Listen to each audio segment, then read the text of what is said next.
नमस्कार एवरीबॉडी। आज मैं आपको 3 स्टेप प्रॉब्लम सॉल्विंग मेथड में फोरलिफ्ट का प्रॉब्लम ले रहा हूँ। यहाँ स्टेप नंबर 1 है write down problem.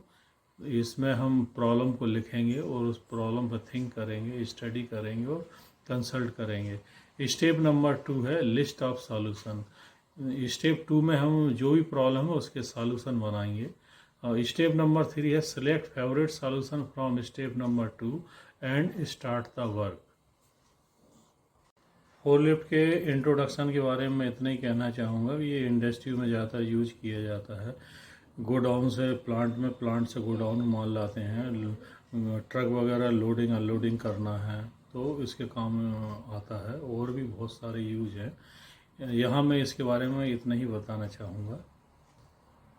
3 step problem solving method में स्टेप नंबर 1 है राइट डाउन प्रॉब्लम। तो इसमें मेरी प्रॉब्लम है फोरलिफ्ट इंजन बिकम्स ओवरहीट। तो इसमें हम थिंक करेंगे, स्टडी करेंगे, कंसल्ट करेंगे। तो आइए अब हम अगले पार्ट की तरफ चलते हैं।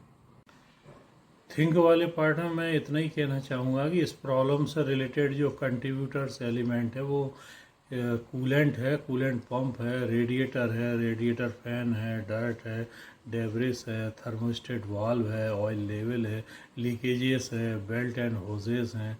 ये सब कंट्रीब्यूट करते हैं, इन्हीं के द्वारा ही प्रॉब्लम जो है वो जनरेट होगी। तो आइए अब हम चलते हैं अगली स्टेप की तरफ। अगला पार्ट है स्टडी एंड कंसल्ट। तो स्टडी वाले पार्ट में मैं इतना ही कहना चाहूँगा कि जो भी फोरलिफ्ट आप ठीक कर रहे हैं उसका एक बार मैनुअल उठा के अच्छी तरह से पढ़ लीजिए कि मैन्युफैक्चरर ने क्या क्या फॉल्ट फाइंडिंग दे रखी है, उस हिसाब से आप देख लीजिए। और कंसल्ट वाले पार्ट में मैं इतना ही कहना चाहूँगा कि जो भी मैन्युफैक्चरर की तरफ से अथॉराइज पर्सन है आप उससे आप कंसल्ट कर लीजिए, वो आपको बहुत अच्छा गाइड कर देंगे। और फिर भी यदि ज़्यादा प्रॉब्लम आपको महसूस होती है तो उनको भी आप बुला सकते हैं। चलिए अब चलते हैं अगले पार्ट की तरफ। अगली अब हमारी स्टेप आती है step number 2 list of solution. तो यहाँ हम ले रहे हैं common reason for over heating engine too little level और no coolant.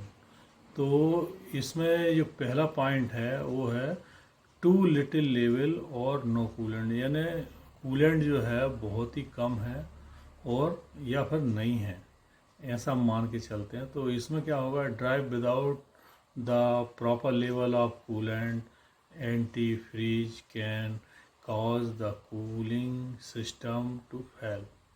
If the coolant level is below the manufacturer's recommendation, refill or top of the level with new coolant, antifreeze. When adding new coolant to an empty reservoir, use only a 50-50 mixture of antifreeze and coolant and water. If you are not sure where the coolant reservoir tank is located or the proper method to refill it, refer to your vehicle's owner manual.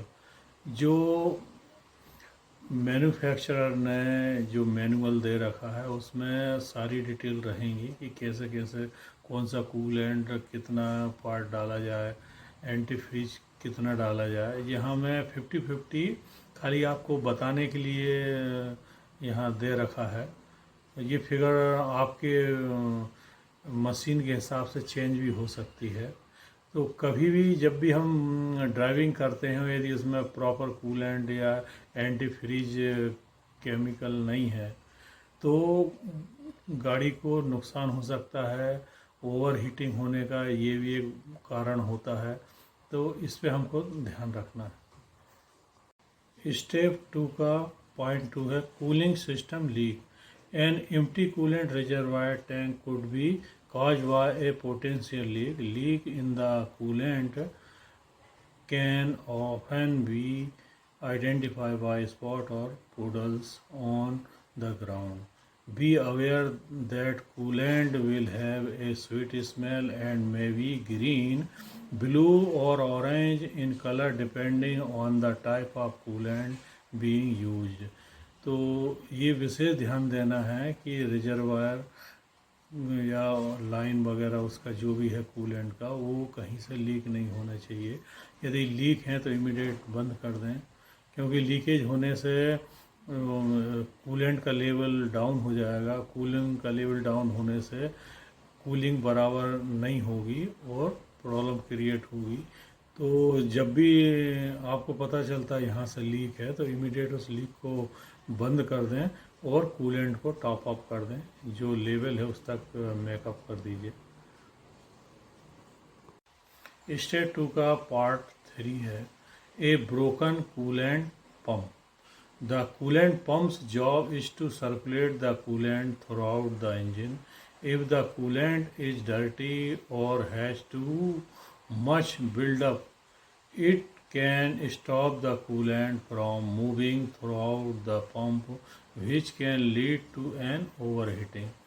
इसमें यदि cooling pump damage है, ख़राब है या काम नहीं कर रहा है तो भी हमारा प्रॉब्लम हो सकता है, क्योंकि कूलेंट पंप ही जो एक ऐसा डिवाइस है जो कूलेंट को सर्कुलेट करता है और इंजन तक पहुंचाता है, और इंजन से जो वापस आने वाला कूलेंट है वो दोबारा इंजन में पंप करता है और इस साइकिल को कंप्लीट करता है। यदि पंप ही ख़राब होगा तो कूलेंट इंजन में सर्कुलेट नहीं हो पाएगा और इंजन ओवर हीटिंग होने का रीज़न होगा।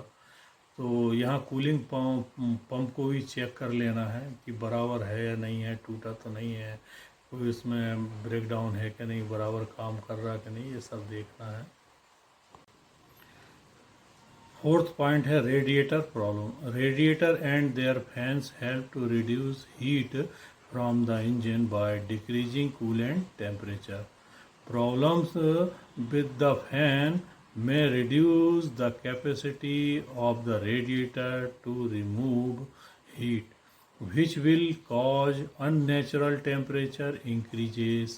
Over the time, dirt and debris will build inside the radiator and can block the pores, which result in overheating.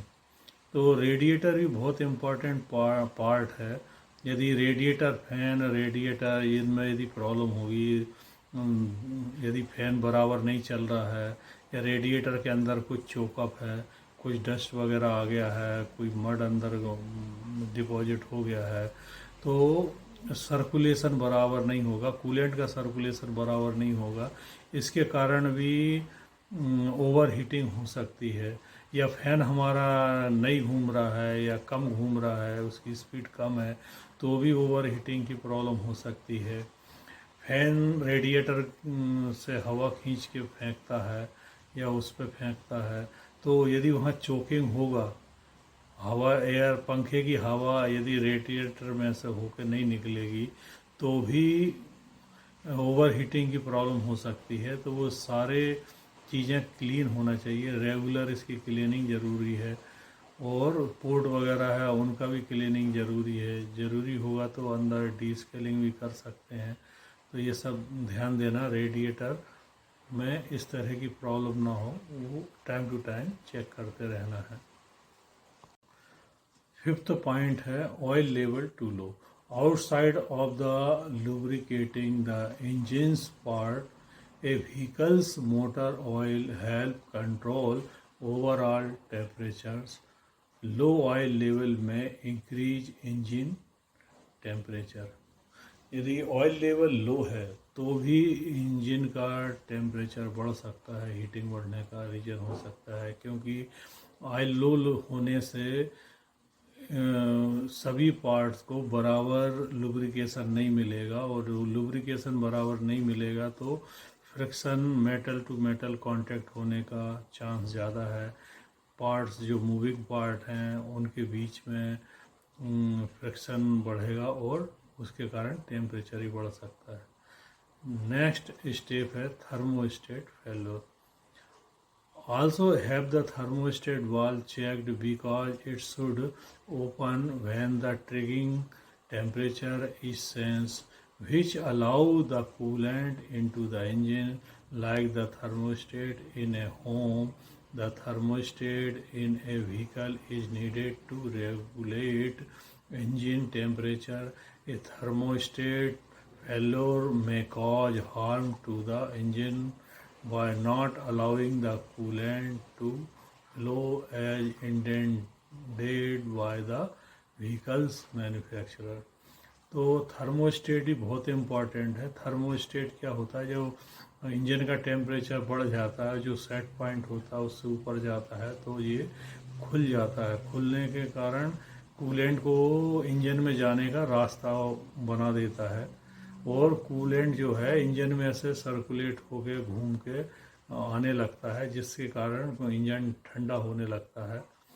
तो ये भी बहुत इम्पोर्टेंट है। यदि थर्मोस्टेट वाल्व फेल हो गया तो इंजन में प्रॉपर कूलिंग नहीं होगी और हमारा इंजन ओवरहीट हो सकता है, प्रॉब्लम आ सकती है।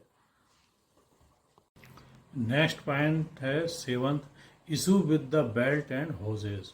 If coolant hoses are leaking, blocked और रप्चर्ड, और if the belt are worn out or fried, their purpose of maintaining air and coolant flow to and from the engine and related system will be limited and may lead to unexpected engine damage. यदि हमारा belt है, यदि वो फट गया है या burn out हो गया है तो क्या होगा, स्लिप भी हो सकता है। उसके कारण जो एफिशिएंसी कूलिंग की होनी चाहिए वो नहीं होगी, या हमारे होजेस हैं वो लीक कर रहे हैं या कहीं से ब्लॉक हो गए हैं या ट्विस्ट वगैरह हो गए हैं जो प्रॉपर कूलेंट को फ्लो होने से रोक रहे हैं, तो भी हमारा इंजन हीट होने की संभावना होगी। तो ये सब चीज़ देख लेना है, ये सब ना हो, उसकी मॉनिटरिंग हो जाए, क्रॉस चेकिंग हो जाए, या एक चेक लिस्ट बना लें, रेगुलर उसकी चेकिंग करते रहें। नेक्स्ट मेरा पॉइंट है 8, heater core is plugged up, coolant flow में be compromised if the engine's heat exchanger unit is clogged or blocked, which can cause overheating in a vehicle engine. तो coolant है, यदि वो रुक जाएगा या कहीं कुछ चोकिंग होने के कारण या कुछ लाइन वगैरह ब्लॉक होने के कारण यदि वो सर्कुलेट प्रॉपर नहीं होगा, तब भी हमारा इंजन है वो हीट होने लगेगा। तो ये सब मॉनिटरिंग करते रहना है, देखना है ये सब नहीं हो। मेरा 9th स्टेप है when call a professional. There are many other reasons why forklift engine becomes overheat. If have been tried all of the above steps, then it is time has come to contact a professional technician. A forklift is a complex part of the machinery, and other than the basic maintenance and troubleshooting, its service and repair should be left to trained technicians. यहाँ मैं यही कहना चाहूँगा कि जितना भी हमने अभी लिस्ट ऑफ सॉल्यूशन बनाए हैं, इन सबको करने के बाद भी यदि प्रॉब्लम सॉर्ट आउट नहीं होती है तो हमें एक ट्रेंड टेक्नीशियन या ट्रेंड इंजीनियर जो कि मैन्युफैक्चरर की तरफ से अथोराइज है उसको बुला लेना चाहिए और एक बार उसको दिखाना चाहिए, क्योंकि फोकलिफ्ट क्या बहुत ही कॉम्प्लिकेटेड मशीन है। इसमें कई स्पेशल चीज़ें भी मैन्युफैक्चरर की तरफ से दी होती है जो सभी को नहीं मालूम होती है। वो मैन्युफैक्चरर द्वारा किए गए ट्रेंड टेक्नीशियन और इंजीनियर्स उनको मालूम होता है, तो उनसे भी आप हेल्प लेके अपनी प्रॉब्लम दूर कर सकते हैं। स्टेप 3 है select favourite solution from step number 2 and start the work. यहाँ मैं इतना ही कहना चाहूँगा कि आपको स्टेप 2 में जो भी फेवरेट सॉल्यूशन लगता है उसको सबसे पहले अटेंड कर लीजिए। और उसके बाद यदि प्रॉब्लम सॉल्व नहीं होती है तो उसी लिस्ट में फिर सेकंड आप देख लीजिए आपका फेवरेट क्या है, उसको अटेंड कर लीजिए। ऐसे 1 बाई 1 करके सारे आप अटेंड कर लीजिए और तब तक आपको काम करते रहना है जब तक कि प्रॉब्लम सॉल्व ना हो जाए। आपने मान लीजिए 4 सॉल्यूशन बनाए, 1 बाई 1 करके 4 अटेंड कर लिए, तो आप लिस्ट सॉल्यूशन और आप बढ़ाइए। यदि आपको समझ में नहीं आता है तो आप और कंसल्ट कर लीजिए, एक्सपर्ट से राय ले लीजिए और काम करते रहिए। एक टाइम आएगा कि आपकी प्रॉब्लम सॉर्ट आउट हो जाएगी।